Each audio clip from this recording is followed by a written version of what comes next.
Olá, queridos, graça e paz, que bom poder estar entrando no seu lar mais uma vez, para juntos fazermos parte desta programação no nosso canal.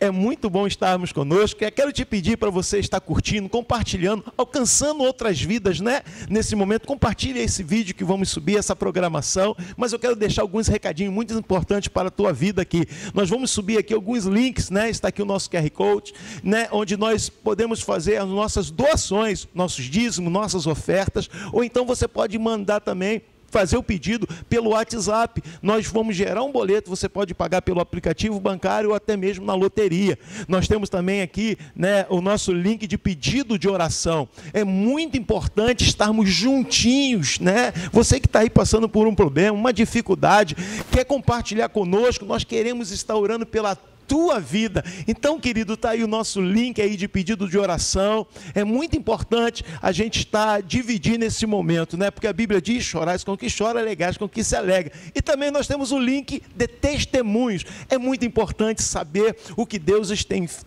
tem feito por você e pela sua família, querido. É muito importante a gente estar recebendo o teu testemunho aqui, daquilo que Deus tem operado sobre a tua vida. Vamos para a nossa programação. Que o Senhor te abençoe muitíssimo, em nome de Jesus. Olá, meu irmão, olá, minha irmã, bom dia, boa tarde ou boa noite.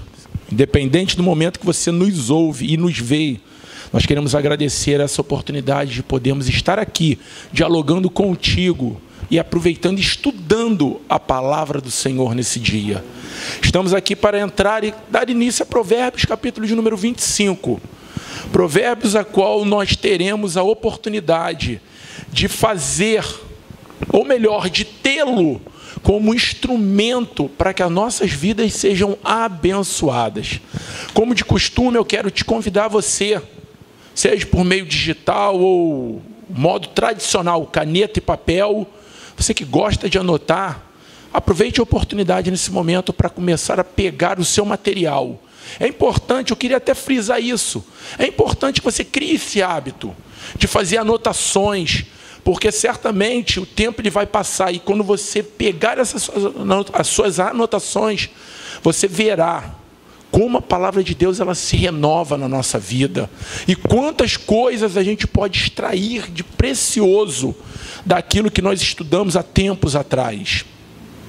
Bom, eu queria começar nesse dia te convidando você, que nós possamos ter esse hábito, começar agradecendo a Deus, colocando nas mãos de nosso Deus aquilo que nós iremos fazer, que iremos aprender, porque só assim Deus ele vem com a sua presença para que as coisas elas fluam na nossa vida. Aleluia. Senhor, te louvamos, ó Pai. Obrigado por esse dia a qual se começa, por esse ensino a qual o Senhor nos dá, Senhor. Que Ele possa, Senhor, ser um instrumento para nossas vidas, trazendo não só entendimento, mas também trazendo, Senhor, ó Deus, aquela condução que precisamos para que as nossas vidas andem segundo a Tua vontade, Pai. Te peço, Deus, que o Senhor possa despertar os corações, que o Senhor possa falar, ó Deus, e trazer as reflexões a qual precisamos, ó Pai. Muito obrigado, Senhor, e eu te peço, fica conosco no decorrer desse estudo, e assim fazendo conforme a Tua vontade, em nome de Jesus. Amém, Pai. Amém. Bom, estamos apostos, reunidos, e eu queria passar para que nossos irmãos nessa manhã, nesse dia, possa deixar as suas considerações, para que a gente inicie o estudo desse dia. Daniel. Graça e paz, meu querido, graça e paz, minha querida. A minha consideração inicial é que existe honra em honrar ao Senhor. Existe glória em glorificar ao Senhor. A palavra de Deus, o próprio provérbio vai dizer que o temor do Senhor é o princípio da sabedoria. E o que nós temos tentado adquirir durante todo esse estudo de provérbios é honrar e glorificar ao Senhor através daquilo que Ele tem nos ensinado. Não só lendo ou ouvindo a aula, mas colocando em prática. Então, num mundo onde muitas pessoas, onde muita gente quer muita coisa, eu te digo, o melhor é a gente requerer o conhecimento do Senhor, o temor do Senhor, para que Ele nos retribua, cada um segundo o seu plantio. Amém? Então, que Deus lhe abençoe. Siga conosco nesse estudo. Juan. Olá, queridos, paz do Senhor, amém? Nós vivemos dias de incertezas, né? Dias de muitas dúvidas, nós não sabemos, ainda mais agora nesse período, final de ano, nós não sabemos como é que virá o 2021. E nada melhor do que a gente aprender com um dos homens mais sábios que pisou na terra, que foi Salomão, né? Deus deu a oportunidade dele, pediu o que ele quisesse, e ele, por ser tão sábio, ele pediu sabedoria. Então, que nós possamos continuar estudando e não só internalizando a mensagem, mas externalizando também, que eu acho que é o principal, né? E eu agradeço muito a oportunidade de estar aqui aprendendo e podendo pôr em prática isso. Deus abençoe também e que lhe dê bons estudos.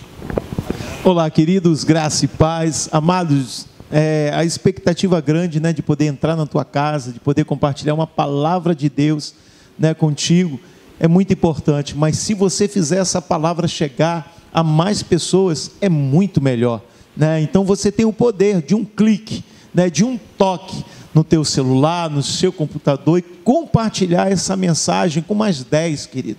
Faça isso e eu tenho certeza que você estará abençoando vidas. Fique conosco, vamos juntos navegar em Provérbios capítulo 25. Que Deus te abençoe em nome de Jesus. Louvado seja o Senhor. E um fato curioso de Provérbios 25, que ele é um provérbios, são provérbios, que eles foram escritos por Salomão, sim, mas levou-se em média de quase 200 anos para que esses provérbios eles pudessem ser transcritos novamente e ser colocados em ordem. Porque o Provérbios de número 25, eles foram provérbios a qual os ajudantes de Ezequias, o rei Ezequias, rei de Judá, foi compilando eles, reorganizando, para que eles pudessem ser colocados junto com os outros provérbios. O fato é, isso é apenas uma questão histórica, mas o fato é que ele não deixou de perder a sua validade. Pelo contrário, ele continua tão atual, que ainda nos serve no dia de hoje. E Provérbios, capítulo de número 25, primeiro versículo diz assim: estes são outros provérbios de Salomão, compilados pelos servos de Ezequias, rei de Judá. Versículo de número 2: a glória de Deus é ocultar certas coisas, tentar descobri-las é a glória dos reis. Versículo de número 3: assim como o céu é elevado e a terra é profunda, também o coração dos reis é insondável. Eu queria dar uma parada no versículo de número 4, que diz assim: quando se retira a escória da prata, nesta se tem material para o ourives. Eu queria dar uma parada nesse versículo de número 4, porque isso me traz à memória que tirar a escória da prata, vamos traduzir isso, é tirar as impurezas de um material precioso.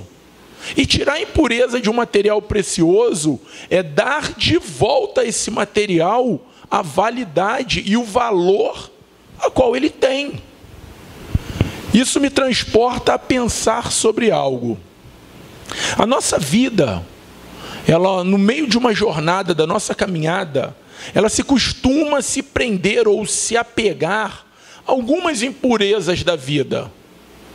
Mas para que a nossa vida ela possa ser trabalhada, ela possa ser moldada, é necessário passarmos por um período de purificação.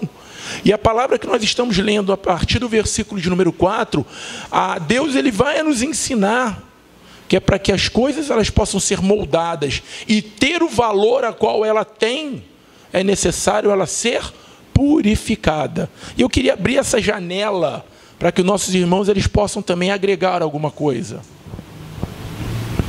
Eu pego essa base do que o senhor colocou em casa. Algumas semanas eu estava pensando e lembrando dessa palavra aqui, e ela traz muito a questão do que Cristo veio fazer pela nossa vida, né? Preciosos, quando Deus cria o homem, quando Deus cria o ser humano, Ele cria a sua imagem e a sua semelhança. E por causa do pecado, a impureza, né? Quando a gente fala de algo santo, fala de impureza, daquilo que é valioso, daquilo que se perde valor. Então, quando o pecado ele entra nesse homem, nessa mulher, e eles perdem aquilo que eles tinham de maior valor. E quando Cristo vem, Ele vem resgatar isso na nossa vida. E eu creio que Deus, Ele, nessa passagem, eu creio que o Salomão, ele está colocando, olha, é necessário purificar, para que tenha valor para quem vai trabalhar. Se não há purificação, não há valor, mesmo que seja uma pedra muito preciosa. Então, se não há valor, como Deus pode trabalhar, né? Se não for purificado? E eu creio muito na obra de salvação do Senhor Jesus Cristo. Creio que essa passagem ela tem muito a ver com isso. Claro, a gente tem variadas hipóteses, variadas ideias do que ela pode nos apresentar, mas uma delas é crer na salvação, na purificação daquilo que Cristo veio fazer na nossa vida. Muitas vezes nossas redes sociais ela é de causar inveja, né? Às vezes a mão dos homens estão nos aplaudindo, mas quando a gente se olha no espelho, só nós sabemos, nós e Deus sabemos como é que nós estamos realmente por dentro. Então, irmão, se você acha que de repente esse valor se foi, não, o valor está aí. O que depende é uma limpeza. E essa limpeza é Jesus Cristo. É o que Jesus falou na casa de Zaqueu, né? Capítulo 19 do livro de Lucas, ele vai dizer que o Filho do Homem veio buscar e salvar o que se havia perdido, né? Estava perdido por causa de a impureza, ela cobre o nosso real valor. É como o Juan colocou aqui. Se nós olharmos no espelho, irmãos, nós vamos ver as nossas mazelas. Mas para que o valor venha à tona, nós precisamos nos permitir ser purificado, né? Nós precisamos nos permitir ser purificado, porque Deus ele não invade a vida de ninguém, né? A Bíblia vai falar lá no Evangelho de João capítulo 10, a palavra de Deus vai dizer que aquele que invade, aquele que entra na nossa vida sem permissão é ladrão e salteador. E Jesus não, Jesus ele bate a porta, e ele vai dizer, se alguém ouvir a minha voz e abrir, eu entro e ceio com ele. Ou seja, se nós nos permitirmos verdadeiramente, ele vai colocar para fora o valor que está escondido por causa das mazelas do pecado na nossa vida, né? Então nós precisamos nos permitir a isso, que Jesus adentre a nossa vida, para que expurgue aquilo que precisa ser expurgado, para que a gente venha viver em novidade de vida, para a glória do nome do Senhor Jesus. E não existe a perfeição, né? De repente você eu quero ser perfeito. O Deus, logicamente, o que Ele quer de nós é que nós estejamos em constante busca pela perfeição, e Ele não quer que a gente pare. Ele não quer a nossa ociosidade. Não, daqui eu não consigo mais. O que Ele quer ver no ser humano, em nós, é uma constante luta contra essas escórias, contra essas sujeiras, né? Não é uma perfeição, é quer ver integridade na nossa vida. Ser inteiro para Ele. Ser inteiro não quer dizer que você não quer dizer que você não tem imperfeições. Você tem imperfeições, mas você é íntegro. Por quê? Porque o teu coração é dele, porque você entende que só Ele pode te purificar. Versículo de número 5 diz: quando os ímpios são retirados da presença do rei, a justiça firma o seu trono. Eu chamei esse versículo de alerta às más companhias, porque a gente está falando de rei, mas a gente pode muito bem traduzir essa palavra rei para a nossa própria vida. Se retirarmos da nossa vida os ímpios, certamente a justiça vai firmar o nosso trono, aonde nós estamos inseridos. Isso me chama a atenção pela insistência de algumas pessoas em querer continuar a fazer parte de algo a qual Deus já havia falado. Porque lá em Jeremias capítulo 15, a partir do versículo de número 15, fala que Deus ele apartou o precioso do vil. Não pode haver comunhão, e nos evangelhos a gente aprende isso, não pode haver comunhão entre luz e trevas. Quer ser abençoado, quer estar ou ter um lar totalmente transformado, começa a tirar as coisas, começa a arrancar as coisas, que você verá como Deus ele trabalha quando nós nos interessamos em apartar o que presta do que não presta. Ele usa a justiça como o braço forte de qualquer pessoa que queira governar. E quando a gente fala governar, muitas das vezes a gente pensa do governo, a gente pensa no nosso caso hoje, de políticos, de pessoas muito influentes na nossa sociedade. Só que a igreja hoje, ela é chamada a governar. Eu sou chamado a governar dentro da minha casa. A minha esposa é chamada a governar dentro da minha casa, sabe? Então, quando a gente fala de governo, a gente está falando de exercer justiça no âmbito onde a gente vive. Governar no nosso trabalho, governar na nossa faculdade, governar em justiça é proclamar a justiça do reino de Deus. É dizer como Jesus: Senhor, venha o teu reino, que o teu reino se faça presente nesse lugar. O reino de Deus fazendo presente, o rei está presente. E aonde o rei está presente é a justiça. Então, esse proclamar a justiça como um braço forte de um governo, a gente não pode olhar simplesmente para quem está acima de nós, ou quem hoje anda como ministro do governo, ou como um rei da nossa sociedade. Não. Esse poder é dado à igreja hoje. A igreja, ela foi chamada para legislar, mas legislar não fazendo leis, mas demonstrando através das suas vidas os princípios do reino de Deus, para que o mundo possa ver em nós o Senhor se manifestando. Então a igreja foi chamada para legislar, mas não criando leis, mas revelando os princípios de Deus através das nossas próprias vidas. E a Bíblia vai falar também no livro de Coríntios que as más conversações ele corrompe os bons costumes. Então a gente tem que ter muito cuidado, né? A gente tem que ter muito cuidado para a gente não se corromper. Até porque, né, a igreja, ela conhece seu papel. Ela, se não conhece, deveria. A questão do papel de ser o legislador, o cumpridor das leis de Deus para essa nação ou para as nações. Porque a gente não pode esquecer de que a geração, o desejo de Deus foi transformar Israel naquela referência para as nações e levar essas mesmas nações ao conhecimento do Deus a qual Israel já tinha o conhecimento. E aí talvez está um grande problema hoje, talvez da nossa igreja atual, que é se afastar daquilo que ela deveria ser. Então, quando o pastor falou, as más conversações corrompem os bons costumes, isso é bíblico. E esses bons costumes, eu prezo que é andar segundo a justiça e a palavra do Senhor. E essas más conversações, elas se deram durante os anos. Olha, a igreja precisa ter isso, a igreja precisa daquilo, para a igreja poder crescer no Brasil, ela precisa ser assim. A igreja, para ela poder evoluir no mundo, ela precisa ser assim, ela precisa disso, ela precisa daquilo, ela precisa de um governante do lado dela, ela precisa de uma bancada. E aí nós fomos sendo corrompidos pelos maus costumes do mundo. Quando, na verdade, nós deveríamos simplesmente ter observado aquilo que o Senhor nos diz através da sua palavra. E eu acho que a grande queda de uma igreja viva, forte e eficaz é a apostasia. A gente saiu do exemplo. Jesus é o exemplo de legislador. Ele diz, eu não vim abrogar a lei, sim, mas eu vim cumpri-la. Através da sua vida, ele estabeleceu as leis do reino sobre essa terra. E como ele estabeleceu, irmão? Como ele estabeleceu? Ele criou leis? Não. A sua vida, ela foi exemplo para nossas vidas. Através de quê? De amor, de gesto e de atitudes, de transformação, né?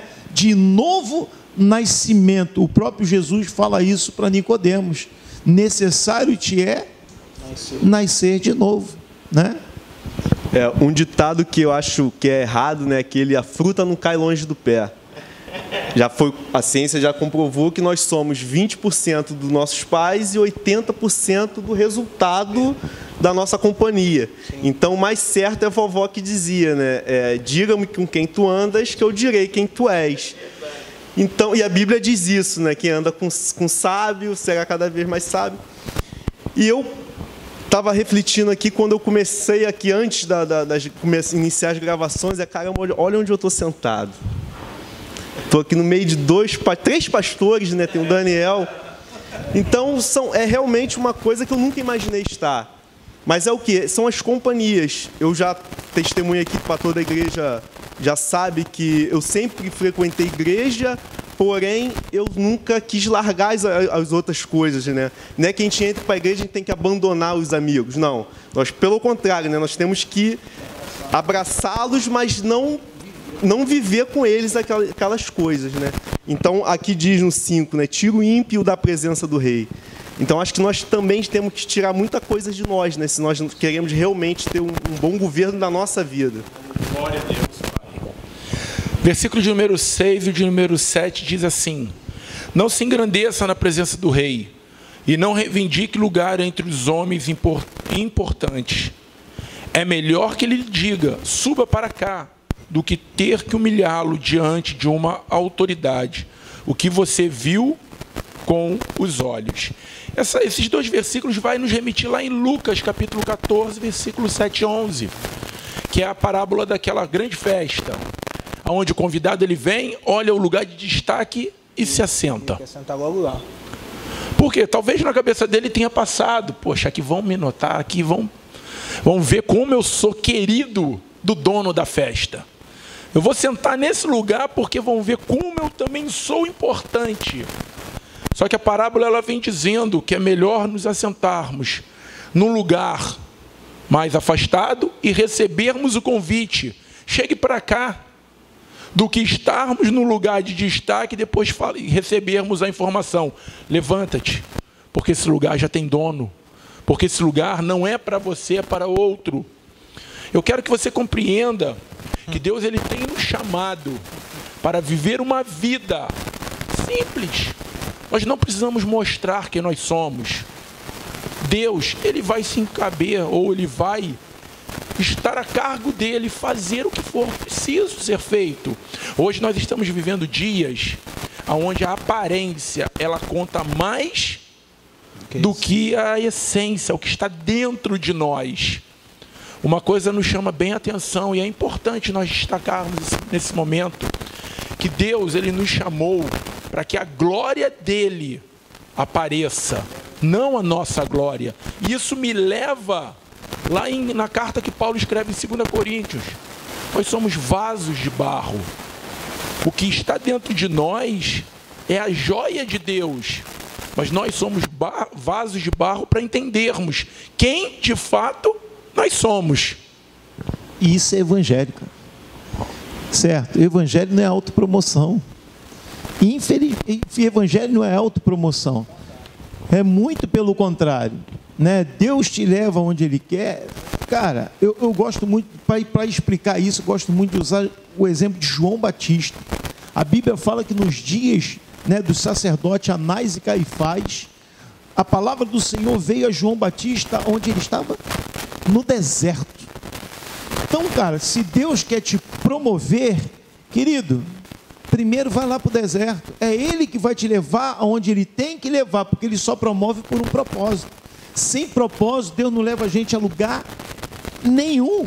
Então não adianta a gente querer se promover, mostrar o que nós não somos, né? Mostrar um rótulo e o conteúdo ser vazio. Então, queridos, o Evangelho é isso.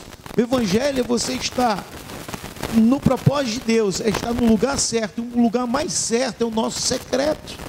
E a partir daí, Deus vai fazer aquilo que Ele tem proposto para a nossa vida, e a gente vai fazer com excelência.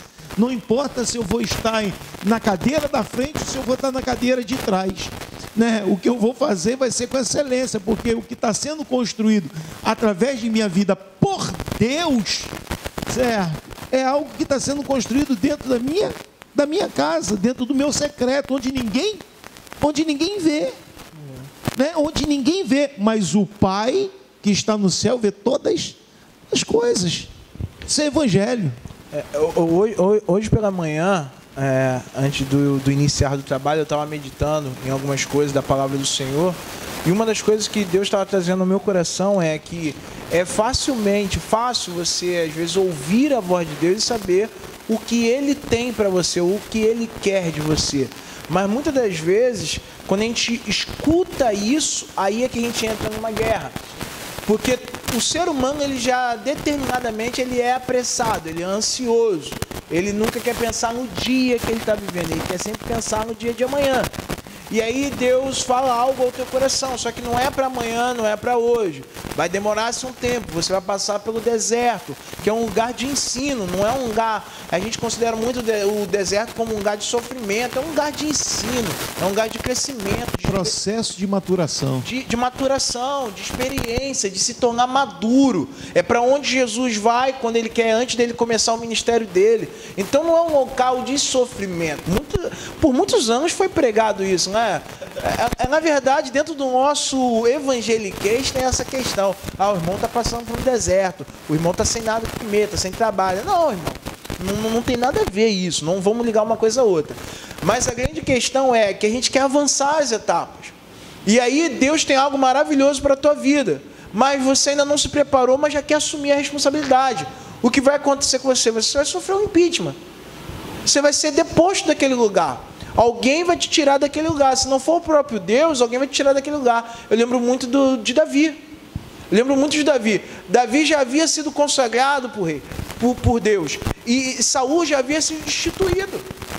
Para Deus, Saul já havia sido destituído. Mas Davi esperou até que o Senhor tirasse Saul daquele lugar. E ele pudesse tomar conta daquele lugar. Olha quanto tempo passou, quantas guerras, quantas vezes Davi teve que dormir dentro de caverna. Davi teve que fugir no meio da noite, teve a oportunidade de matar a Saul e não fez. Ele esperou o tempo certo. O tempo certo é o tempo do Senhor, querido. A lagarta, para virar borboleta, ela tem aquele período de crise dela, que é o período de crisálida, né? E se a gente ficar com pena dela e tirar ela dali, ela nunca vai voar. Então, aquele período de sofrimento é um período necessário para que ela desenvolva o ápice dela, né, que é alcançar voos. Então, o nosso período de sofrimento, entre aspas, pode ser o maior gesto de amor de Deus pela nossa vida. É aquele momento ali que a gente vai aprender. Né? E muita gente fica de olho só na colheita. Às vezes ele está semeando, mas ele quer colher logo, né? Então Deus diz, né? Ele dá semente a quem semeia.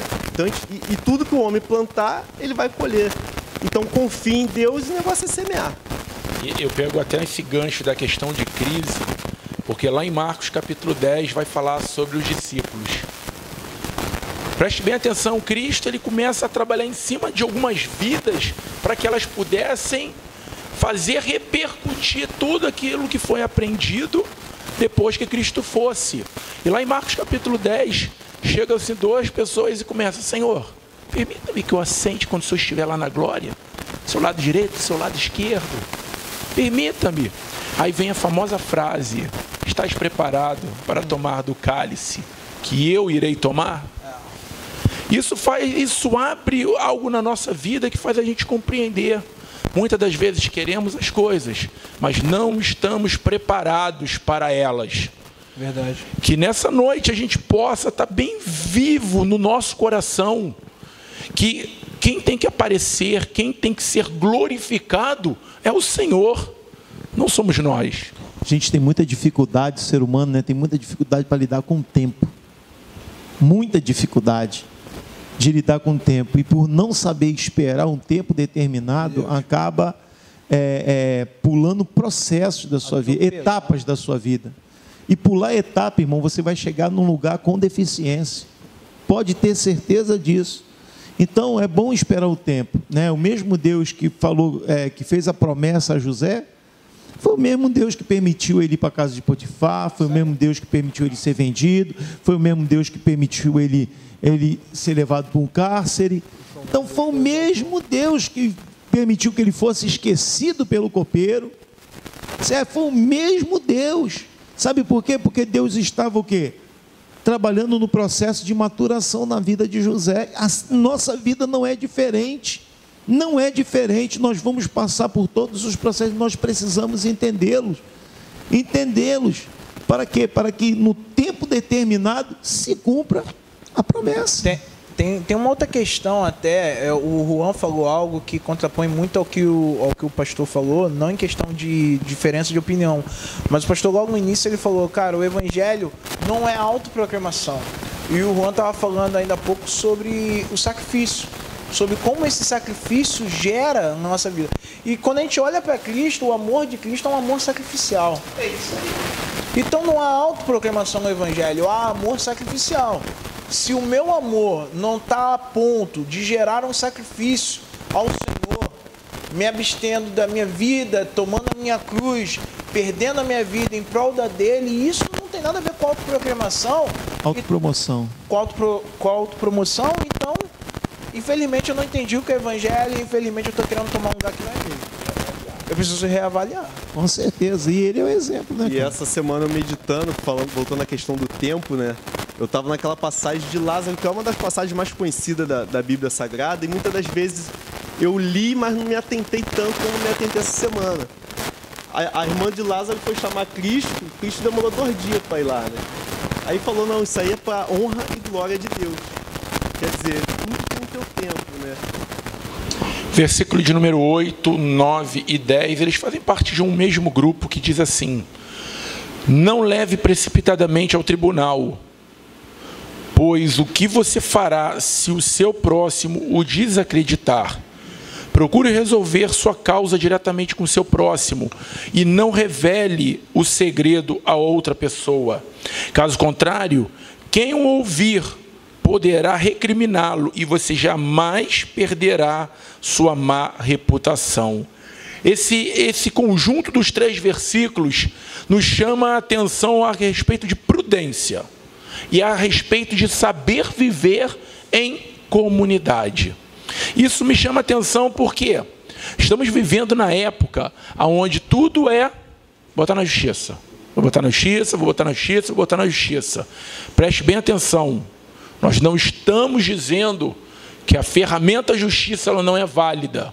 O problema é que muitas das vezes algo pode ser resolvido através de uma conversa, através de uma mudança de atitude. Porque a palavra do Senhor nos ensina que nós não somos perfeitos. Muitas das vezes, onde eu acho que acertei, na verdade eu estou machucando e magoando uma pessoa. E é muito importante nós conseguirmos entender que eu chegar para o meu irmão e dizer, meu irmão, e se consertar tem uma validade muito maior do que querer levar para vias de fato. A gente se esquece que nós somos uma família. Nós fomos gerados e criados por um Deus. Só que o que nós fazemos? Procuramos ser donos da nossa razão. A razão é minha. E eu começo a querer trabalhar e agir como se eu fosse o Todo-Poderoso. 3 pontos aqui importantíssimos nesses 3 versículos. Né? O Provérbio 19:2 vai dizer que se apressa, erra o caminho. Primeiramente, às vezes a gente se apressa, a gente não escuta, ou a gente não busca a percepção do que está acontecendo. Então a gente quer correr, né? Se apressar naquilo ali sem antes refletir. E o que não reflete é perigoso, né? Uma reflexão você pode salvar uma vida, né? Pode salvar uma vida. Segundo, é a questão do justificar-se.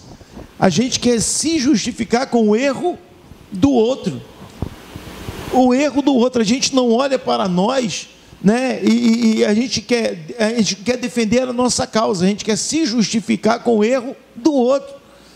E hoje é muito comum as pessoas se justificar com o erro do eu fiz porque o fulano fez, eu fiz porque o ciclano fez. É a história do Saul, né? Daniel estava até comentando sobre Saul aqui agora. É a história de Saul, né? Eu sacrifiquei porque o povo estava indo embora. Né? Foi porque o povo estava indo embora. Mas ele não se arrependeu do que fez diante de Deus. Né? E a terceira chama a pessoa que você trata com ela. Mateus capítulo 18, versículo 15 ao 20, vai falar, trata com ela pessoalmente.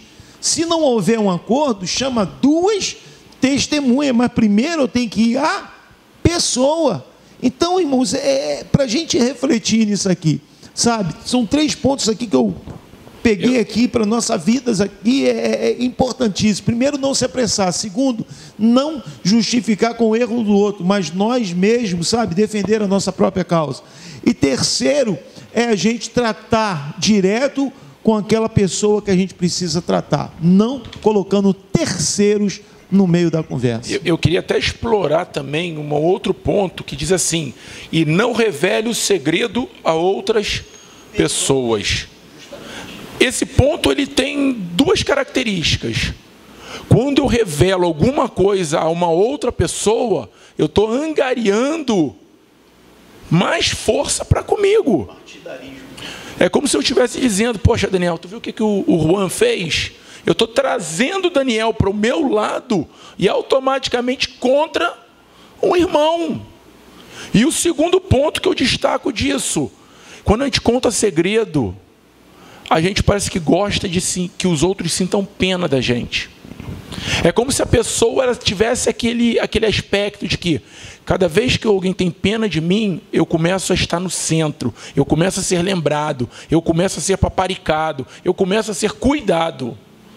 O Senhor tem nos chamado a atenção que se tem alguma coisa a ser falada, fale aos pés da cruz. Leve a Deus. Mas quando a gente quer ganhar força, ou a gente angaria pessoas falando o segredo, ou a gente conta algumas coisas para que sintam pena, e ao mesmo tempo a gente ganha o afago. O ser humano parece que gosta de afago. O ser humano ele gosta de ter aonde reclinar a sua cabeça. Só que se esquece de que é Deus a qual nós devemos reclinar a nossa cabeça. Uma outra questão também é que muitas das vezes se contar o segredo, contar aquela questão que não era necessária ser contada, é porque a pessoa acha que com aquilo dali ela vai gerar confiança. Então, olha, eu confio muito no pastor Edi, quero que ele entenda que eu confio muito nele. O que eu vou fazer? Vou contar algo de terceiro, vou contar algo que eu não deveria contar, um segredo, ou vou falar de alguém e vou dizer para ele assim: olha, não conta, por favor, porque né, eu confio muito no senhor. E eu acho que isso está gerando confiança. Ao contrário, quando eu digo comigo, né, principalmente comigo, quando alguém vem me contar algum segredo que ele sabe de uma outra pessoa que contou para ele, eu sou o primeiro a dizer: cara, você não é uma pessoa confiável, que eu possa confiar os meus segredos. E isso só mostra, sem te cortar, Daniel, isso só mostra uma coisa que faz com que a gente perceba quem está à nossa volta. Isso é claro. Confiança. E eu perco totalmente a confiança em pessoas assim. Porque se ela traz, por que ela não está levando? Essa é sempre a questão. Tem é um caminho de mão dupla. É um caminho de mão dupla. Então, eu me preocupo muito com essa questão. E eu acho que é uma questão que nós, como cristãos, devemos sim nos preocupar. Se sabemos de algo do nosso irmão, por que não chamar ele, conversar com ele, levar a presença de uma testemunha? E se ele não quiser, levar ele à presença do Senhor? É o que a palavra de Deus nos ensina. E não sair por aí contando a terceira, né? Versículo de número 11 diz assim: como maçã de ouro em salvas de prata, assim é a palavra dita a seu tempo. Olha que preciosidade Salomão nos ensina. Assim como algo de valor, é uma palavra dita no tempo certo. Da mesma forma que a palavra dita num tempo errado, ela suscita ira, a palavra no tempo certo suscita calmaria, tranquilidade. É algo que gera valor para vidas. E eu queria trazer nesse momento, através desse versículo, o seguinte entendimento: é honrado aquele que consegue perceber o tempo certo. Nós estamos vivendo dias que a evolução da comunicação ela expandiu de uma maneira tão absurda que a gente está entrando mais no âmbito do falar do que do ouvir. Todo mundo se tornou doutor em alguma coisa. Todo mundo conhece tudo. Você começa a falar de carro, o cara sabe. Você começa a falar de, sei lá, qualquer assunto político, o cara domina. Existe curso de oratória, de escutatória não tem, né? É uma coisa curiosa. Nas últimas semanas a gente viu que o brasileiro até de eleição americana ele entende bastante, né? Ele sabe tudo, ele tá por dentro e discute até na rua sobre isso. É impressionante. Viramos americanos, como diz, né? Da gema, Da eleição presidencial, da eleição brasileira, da eleição municipal, ninguém entende. Ninguém procura conhecer o seu candidato verdadeiramente, mas da eleição americana todo mundo conhecia tudo. E pelos pormenores. Mas o que é interessante disso é que a gente precisa entender, como foi falado, a gente precisa aprender a ouvir mais. Aquele que ouve, a gente já falou em outros provérbios passados aqui, aquele que ouve consegue assimilar, consegue compreender o que está à sua volta. Que fica a dica para nossas vidas. São palavras e gestos, né, no tempo certo. Eu lembro que em 2016 eu passei por um processo de separação, né, com a minha esposa.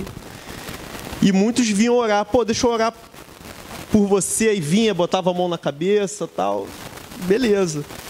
Só que teve um rapaz que chegou para mim, pô, deixa eu orar por você, deixa eu orar com você. E ao invés dele botar a mão na minha cabeça, ele me abraçou. E são pequenos gestos que eu na mesma hora veio na minha cabeça, pô, ele se pôs em igualdade comigo. E como eu me senti, às vezes o abraço me fez muito mais, me refrigerou mais do que até a própria oração, né? Porque o abraço ali dele foi o evangelho puro. É como a maçã na bandeja de prata, maçã de ouro, algo de muito valor. Quando ele fala sobre a maçã, ele está falando sobre algo que está sendo servido, né? Algo que serve muito bem é a palavra falada na hora certa. Serve em qualquer momento e serve bem a qualquer tipo de pessoa. É o que a gente tem falado muito aqui, né? Que nesse assunto, nesse versículo, está sendo muito falado, cara. É o que Tiago diz: sejais apressado no ouvir e tardio no falar. Entendeu? Para você dar uma boa resposta, você tem que ouvir. Toda vez que nós respondemos sem ouvir, a gente dá uma palavra errada. Todas as vezes. Isso acontece com a gente até no nosso dia a dia, dentro de casa, muitas vezes. Né? Às vezes a mulher fala alguma coisa, a gente... Na verdade é o maior lugar que acontece. É o maior lugar, Dentro de casa isso acontece muito, né? Às vezes a mulher nem terminou de falar, a gente já, já lança uma palavra que não era para lançar. Por quê? Porque não nos preparamos para ouvir. E nós estudamos, né? Que aquele que se precipita erra o caminho. E a engenharia de Deus é perfeita, né? 2 orelhas e uma boca para ouvir mais e falar menos. Versículo de número 12 diz assim: como brinco de ouro e enfeite de ouro fino é a repreensão dada com sabedoria a quem se dispõe a ouvir. Repreensão. Parece que nós nascemos com um mecanismo que mostra ou que nos leva a entender que repreensão não é bom. Ninguém gosta de ser chamado a atenção, porque nós associamos ser chamado a atenção a uma humilhação. Nós associamos a uma falta assim, como se nós fôssemos piores. Poucas das vezes a gente consegue entender que uma repreensão é uma forma que se tem de voltar a nos colocar de volta no caminho. A gente não consegue compreender que uma repreensão é a forma que se tem de tirar a gente de um caminho errado e trazer de novo para a rota certa. Afinal de contas, você que usa aqueles aplicativos de navegação, quantas das vezes você está indo por um caminho, você perde aquela entrada, reprogramando a rota. De uma certa forma, ele está te repreendendo, ele está dizendo, não é por aí. Olha, vou te dar uma nova rota para que você chegue ao teu objetivo. Isso me leva lá em Hebreus capítulo 12. Porque a galera costuma dizer assim: não, mas eu não erro, eu não errei, eu apenas não fui compreendido. Na verdade, a gente gosta de manipular as palavras para deixar mais agradáveis aos nossos ouvidos. Mas o fato é que se nós conseguimos compreender e recebermos o que diz Hebreus capítulo 12, que diz que no primeiro momento a repreensão ela não é boa. Ela gera ao nosso coração um turbilhão de emoções. Mas quando nós conseguimos entender o que está sendo feito, ela produz frutos de paciência, frutos de tranquilidade, e ela gera a nossa vida a forma, ou melhor, o jeito de voltar tudo aonde deveria estar. O pai corrige ao filho que ama e açoita a todos quanto quer bem. Está escrito, né, irmão? O pai corrige a todos que ama e açoita a todos quanto quer bem. Né? E a Bíblia diz que o filho que aceita a correção, esse é filho. Mas o que não aceita é bastardo. Então, é Hebreus capítulo 12, versículo 6, versículo 7. Então, você vai ver isso. Então, a gente precisa estar atento a isso. Se nós soubéssemos o valor, se nós soubéssemos o valor do arrependimento, irmãos, nós talvez seríamos muito mais espiritual do que nós somos. Verdade. Sabe, o evangelho, a base do evangelho é arrepender.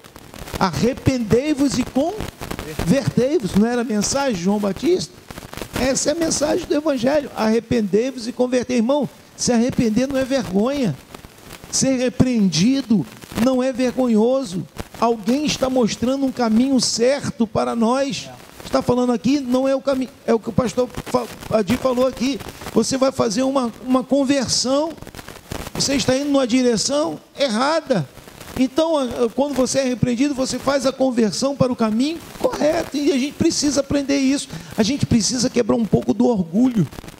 O orgulho muitas vezes nos impede, sabe, de ouvir uma repreensão. Eu já sei, eu faço, eu aconteço. Não é bem assim.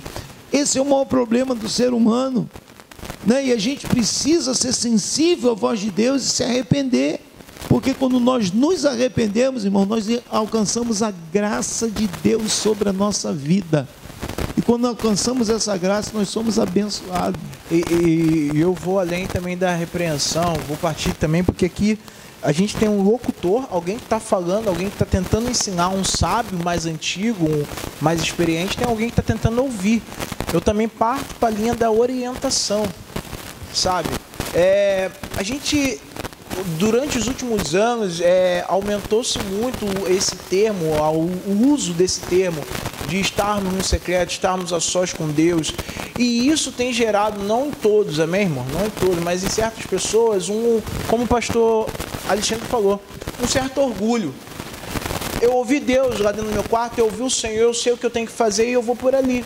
E a gente não entende que muitas das vezes Deus usa, por exemplo, eu tenho aqui na igreja, eu tenho pais espirituais.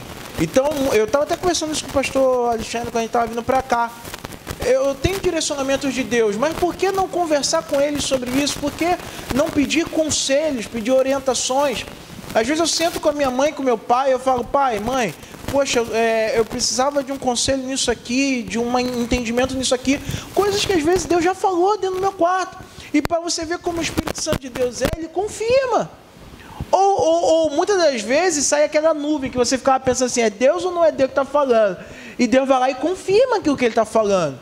Porque a gente tem que honrar a quem Deus está honrando acima de nós, irmão. Ninguém aqui nesse lugar, ou seus pais não foram colocados nessa terra por acaso. Para você sair por aí como sabichão, um cara que ouve a Deus, ouve todo mundo, sabe de tudo e pode tomar conta da sua própria vida.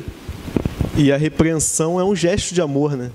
Se eu sou repreendido pelo pastor Adi, quer dizer que ele está olhando para mim, está prestando atenção nas minhas atitudes e está me olhando com amor. Não, filho, não é assim, não é por aí. Só que o ser humano, foi como ele falou ali, às vezes ele não gosta de ser repreendido. Por quê? Porque ele não se esvaziou. Ele ainda está muito cheio dele. E é o que nos impede mesmo de seguir a Deus. Tanto que Cristo foi tão inteligente que ele falou, quer vir comigo? Tem que se negar.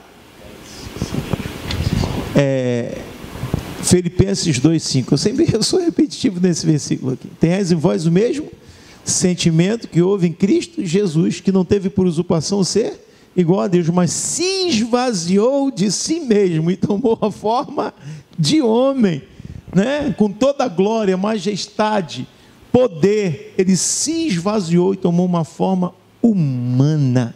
Irmãos, é isso que nós precisamos. A gente vai dar uma avançada em alguns versículos. Eu vou ler o versículo número 16, que diz assim: Se você encontrar mel, coma apenas o suficiente para que não fique enjoado e coloque fora.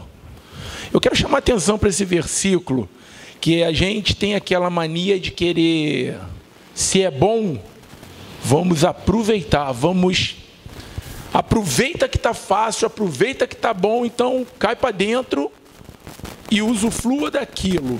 Só que o Senhor nos chama a uma vida regrada, a uma vida totalmente direcionada. Por que eu quero chamar a atenção desse versículo? Em algum momento foi dito que o mel era ruim? Não. Mas a recomendação é: use com moderação. Isso me remete ao que acontecia com o povo lá em Êxodo.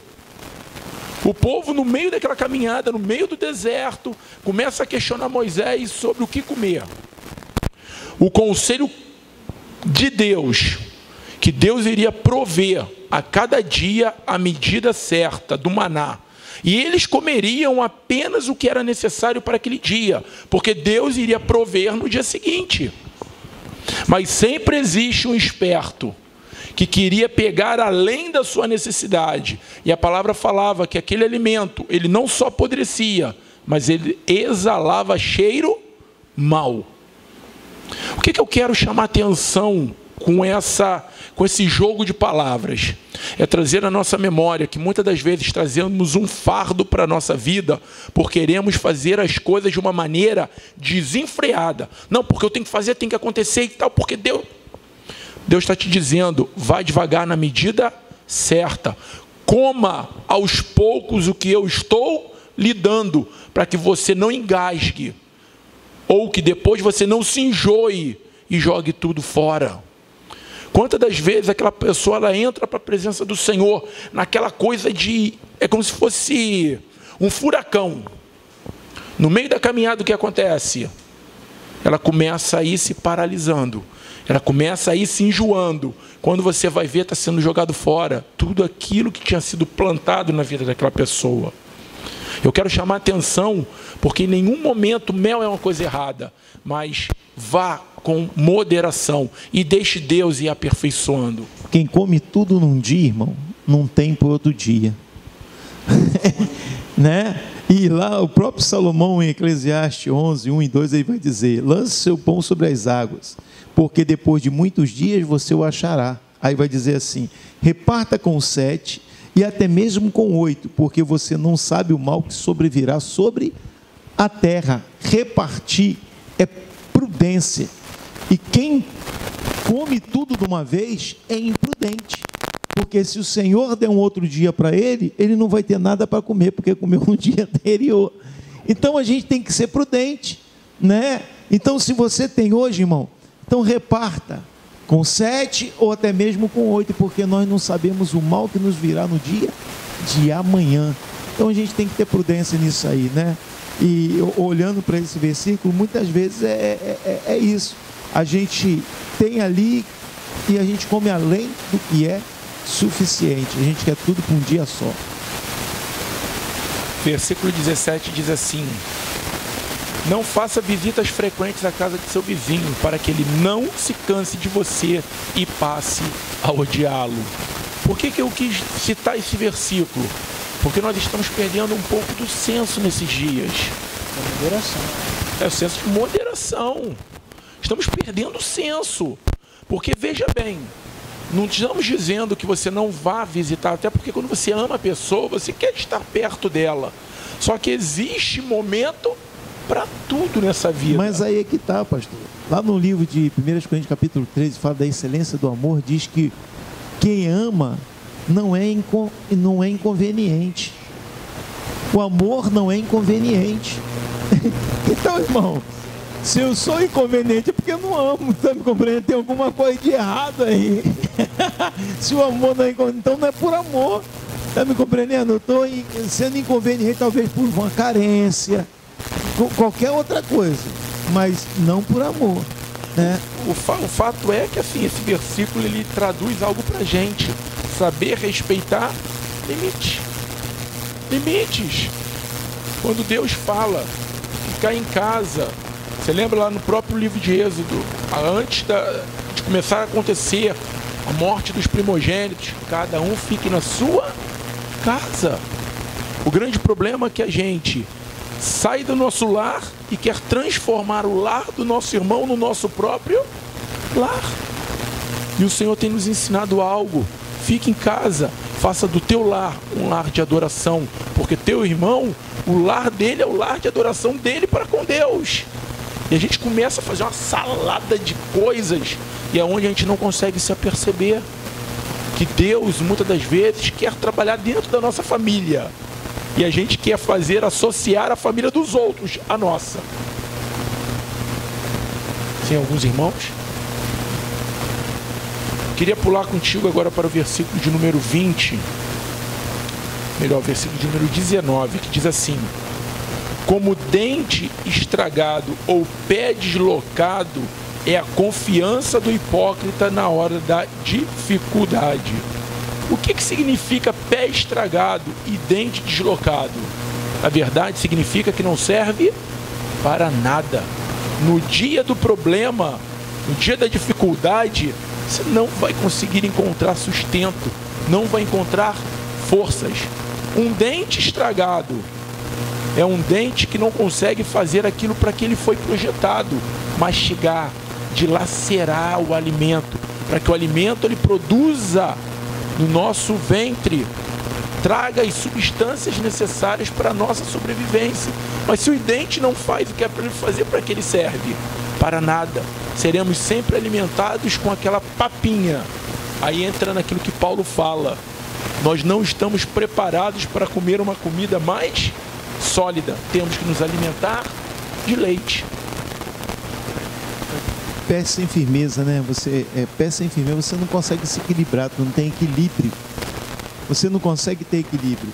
E isso aí é a confiança numa pessoa desleal. Eu vejo muito isso na questão de Judas, irmãos. É um exemplo categórico, né, de uma pessoa como Judas. Estava ali junto com Jesus, comia com Jesus, mas o seu coração estava longe, muito longe, né? Estava muito longe, o seu coração já estava dominado. E esse é o maior problema da gente confiar em pessoas desleais, né? Que não tem lealdade, irmãos. Tem um livro, né? Eu não gosto desse livro, ele é muito forte, é Lealdade e Deslealdade. Eu tenho ele, né? Eu já fiz uma leitura dele, fala sobre pessoas leais na nossa vida. Sabe, leal, irmão, não é sempre puxa saco, não. Leal é aquele que fala a verdade na hora certa, tá me compreendendo? Seja duro isso é lealdade. O desleal não. O desleal é aquele que bate no teu ombro, fala que está contigo, chora contigo, mas no momento que você precisa dele, ele te entrega, ou ele corre, ou ele vai fazer qualquer outra coisa. Para quê? Para ver a sua queda. Eu também vejo muito essa questão também em quem a gente tem colocado a nossa confiança, né? Porque hoje em dia, como cristão, a gente tem que parar para pensar que a confiança que vai sempre nos sustentar e nunca vai falhar é a do Senhor. É nele que nós temos que colocar, né? A nossa mãe pode nos abandonar, a nossa família pode nos abandonar, pode nos renegar, mas o Senhor jamais fará isso. E aí eu fico muito preocupado quando eu vejo pessoas dizendo assim: não, porque se fulano me largar, a minha vida acabou, né? Se quando meu filho for embora, a minha vida acaba. Não, cara, não acaba, é uma nova etapa. Na verdade, quem não pode faltar na nossa vida é o Senhor. E quando eu estou dizendo isso, eu não estou querendo menosprezar o fato da nossa família e da nossa casa, ou menosprezar quem está do nosso lado, ou dizer que ele não tem importância. Tem importância. A gente chora a partir de um ente querido. No entanto, eu não posso perder a confiança no Senhor, e não posso perder a presença dEle, que é quem nos sustenta quando todos esses momentos acontecem na nossa vida. E quando um ser humano, quando o pastor, quando a igreja não pode estar lá do nosso lado, quem nos sustenta é o Espírito Santo, o Consolador, que está ao nosso redor, que está conosco, na verdade. Então eu acho que o cristão ele precisa olhar para isso e dizer: cara, uma confiança que nunca vai falhar se eu colocar ela no Senhor. O leal, cara, ele caminha em justiça. Sabe, isso me leva muito a Jonathan e Davi. Eram dois amigos, né? Jonathan era filho de Saul. Saul queria matar Davi. E teve um momento que Saul preparou um jantar justamente para pegar Davi. Davi não foi no jantar e ele falou com Jonas. Jonas falou: não acredito que meu pai queira, né, estar armando isso contra ti. Ele falou assim: então vamos fazer uma prova. Você vai sentar à mesa e você vai dizer por que eu não fui no jantar. Então ali Saul se irou e Jonas viu que Davi estava falando a verdade. Então Jonas fez o quê? Então eu vou te dar um sinal para livramento da tua vida. Por quê? Porque embora era o pai dele, ele julgou com justiça. Então a pessoa leal, ela julga com justiça. Ela não porque eu sou leal fulano, então eu vou cooperar com as suas injustiças ou com os seus erros. Não é isso, irmão. Ser leal é caminhar com justiça, sabe? E a pior coisa é você confiar numa pessoa desleal. Agora a gente pode também olhar pelo outro lado, né? Porque eu peço, nós somos assim, né? Nós pedimos sempre que Deus nos dê de presente pessoas leais à nossa volta. Só que eu e o pastor Adi, o outro para mim é ele. O outro para ele é quem? Sou eu. Então, se eu peço a Deus alguém presente na minha vida que seja leal, você é alguém para ser dado de presente para alguém? Uma autoanálise. Uma autoanálise, né? Que muitas das vezes nós queremos uma coisa, queremos que Deus nos presenteie com o Filho de Deus. Você manda pessoas amigas, mas você serve para ser amigo de alguém? Você é essa pessoa? Porque a gente atrai da vida o que a gente oferece a ela, né? Então, o que você está oferecendo? Queremos algo, mas não queremos dar nada em troca, né? Eu vou fazer a passagem de alguns versículos, vou lê-los, se alguns irmãos quiserem comentá-los.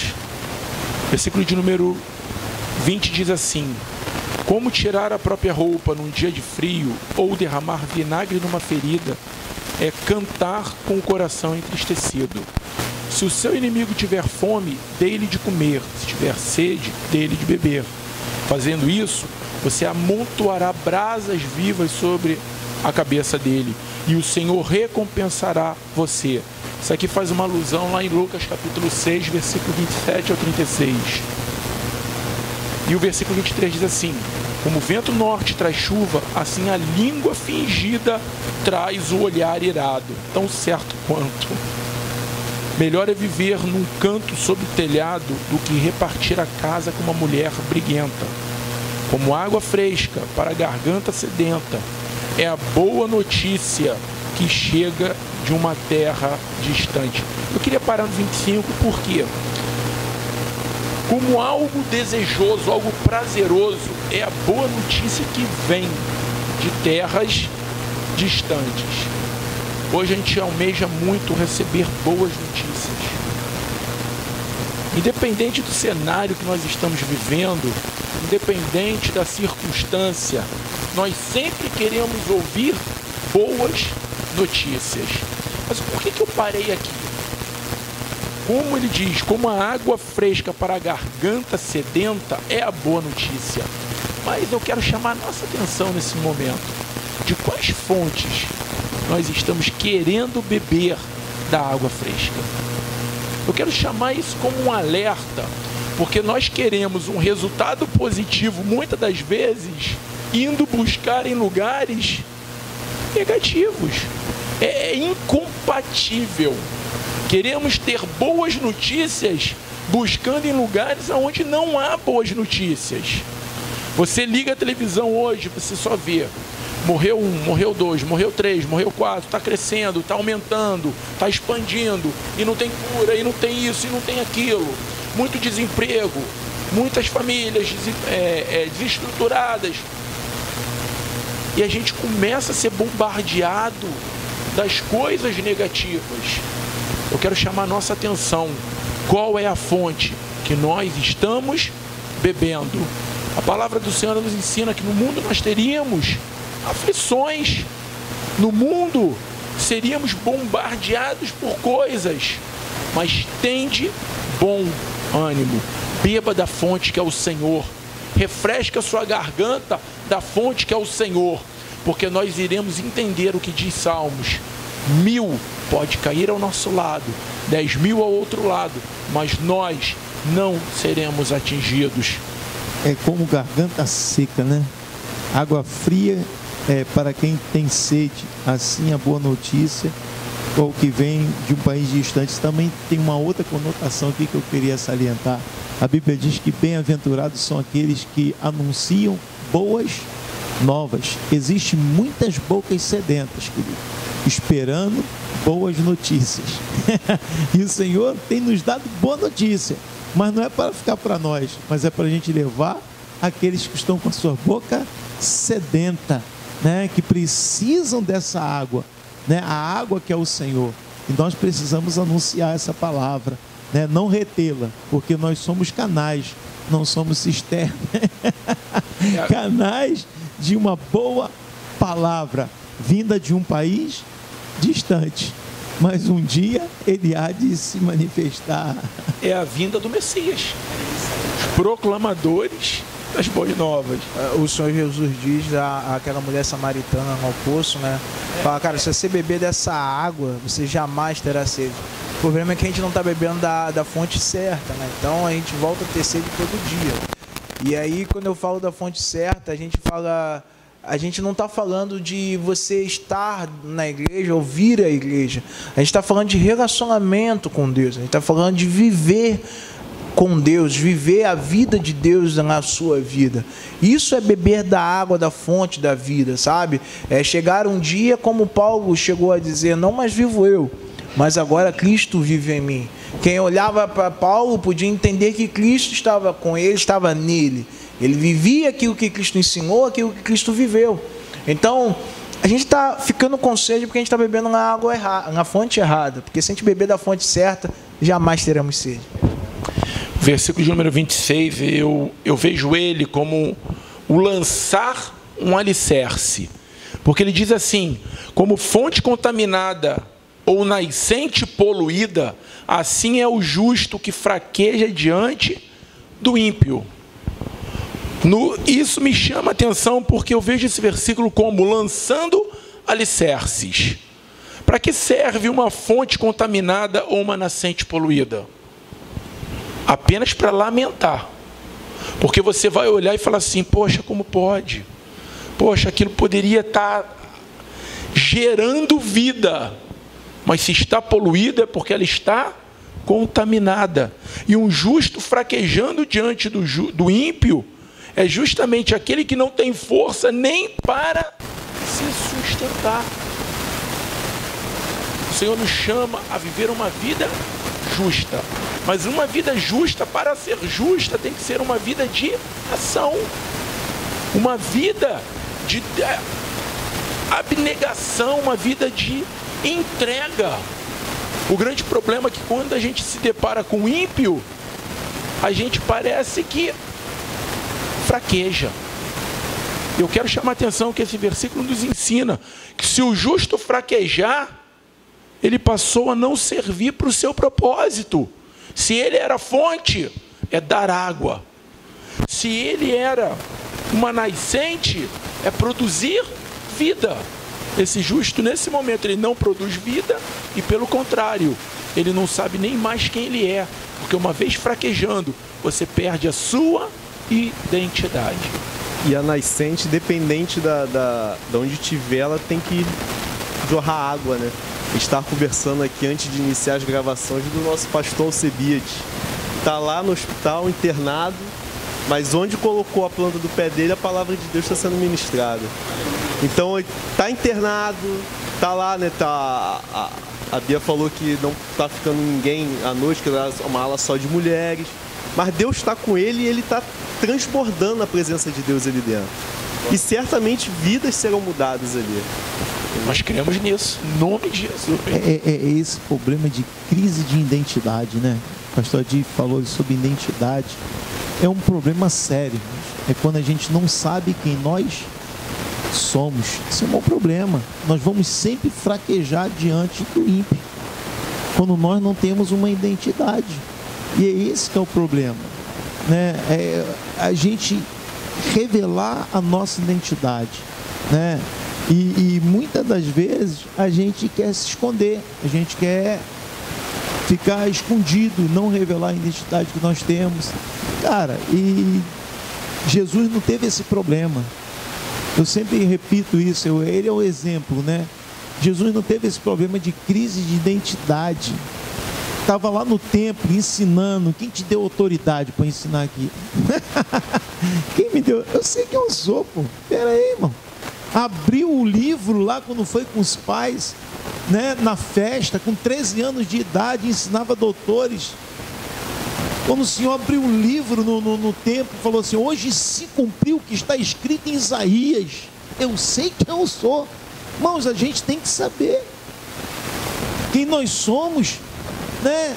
O problema é que a gente às vezes parece que a gente não sabe quem nós somos. Isso é crise de identidade. O crente camaleão, né? Onde ele está, ele vai se adaptando. E isso nos remete até mesmo ao momento do deserto.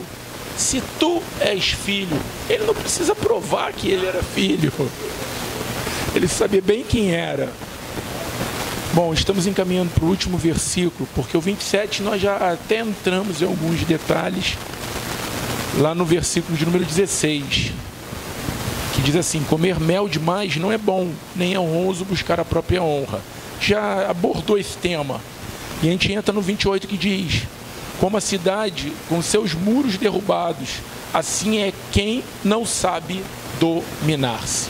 Dominar-se é ter domínio próprio. A gente pode dizer, o cara que tem domínio próprio não se deixa dominar.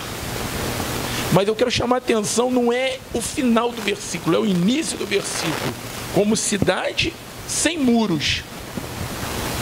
Eu quero te ilustrar esse texto, te levando lá em Neemias capítulo 1, a partir do versículo 3. A palavra fala que era o momento de reconstrução. O que já havia sido profetizado, o tempo do cativeiro, tudo aquilo já estava acontecendo e o povo já estava retornando para a sua terra. Já havia se retornado com Zorobabel, já estava sendo retornado uma segunda leva com Esdras e agora chegava a terceira com Neemias. Com Esdras, o sacerdote fez o templo ser reconstruído. Só que havia uma particularidade. Os muros continuavam queimados, rachados, quebrados. Havia uma vulnerabilidade para aquilo. Eu quero chamar a nossa atenção nessa noite.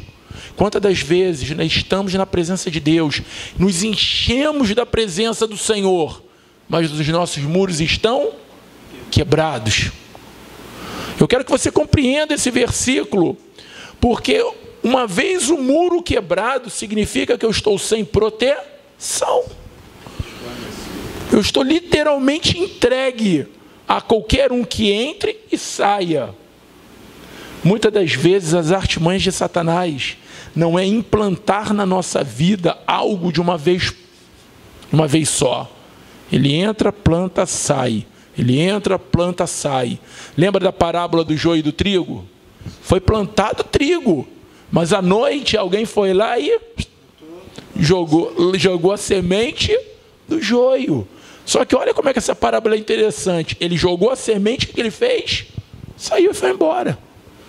Deixou o problema para o agricultor, para o cara que cultivava, resolver.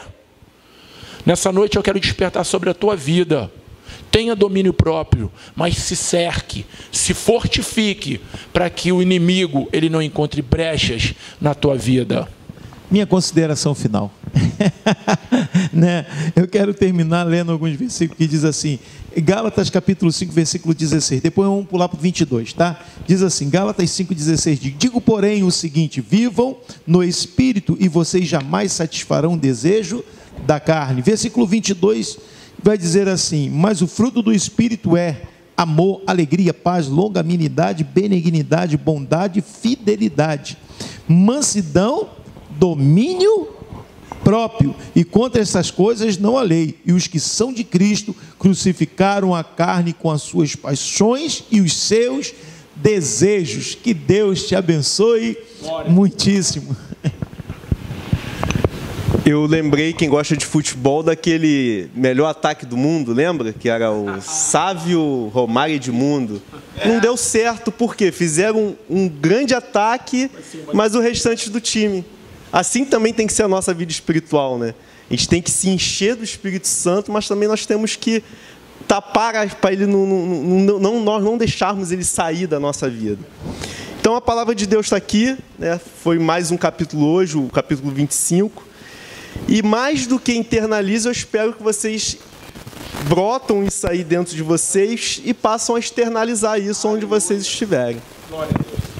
A minha consideração final é que o domínio próprio ele nos livra, irmão, de sermos escravos.